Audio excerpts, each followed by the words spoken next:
So now to create the patch database, as I already told, we will be interested to looking at the points which are corresponding to the boundaries. So why? Because the boundaries have the ambiguity as whether it is either it is optical disk or the background. Okay, so these are the ambiguous pixels. So we want to choose the ambiguous pixels and we want to know the location. And surrounding the pixel, we need to create a 25 by 25 patch.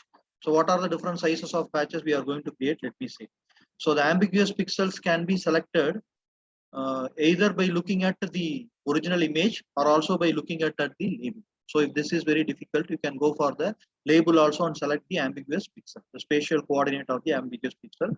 How to know about the spatial coordinate of the ambiguous pixel? Let me tell you later. But first, let me conclude with the point that you have to select the ambiguous pixel.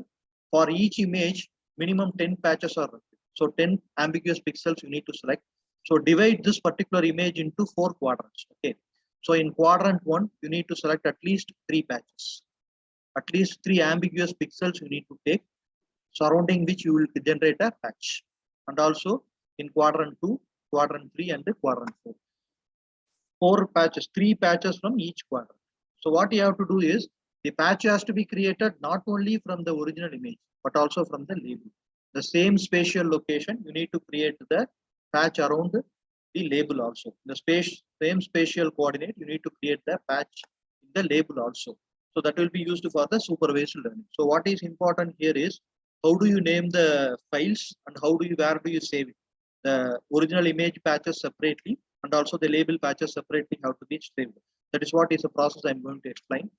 First, let me see how to find out an ambiguous pixel. Already I have done some minimum work selecting some ambiguous pixel, and this is what.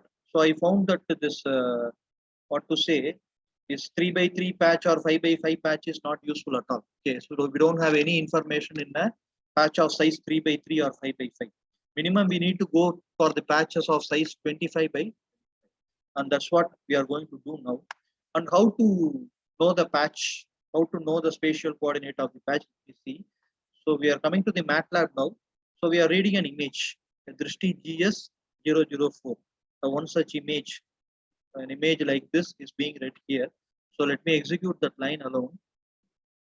Okay, let me execute up to this.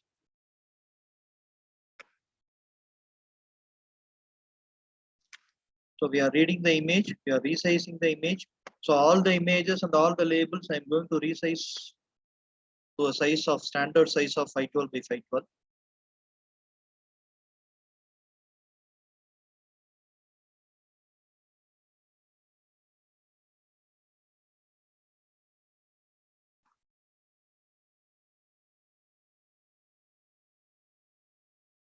So the third line of the program says im tool of. So MATLAB has this option, you may be knowing. You can inspect the values of the pixels. Okay, so if I keep at any particular point, 309 by 265. That's what is read at the bottom. I'm talking about this. When I place at any point, it gives a spatial coordinate and also the RGB gray levels.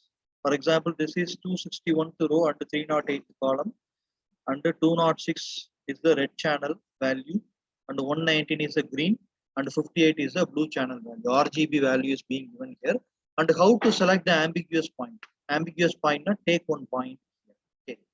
Already I have taken one ambiguous point, and around the ambiguous point, where to choose the patch? What is the size of the patch? What is the spatial coordinate of the patch? Where it should start at n for the row and where it should start at n for the column. Both are important. That's what I am going to explain now. So to simply state with, we have to work out in some Excel for a better understanding. What you can say is,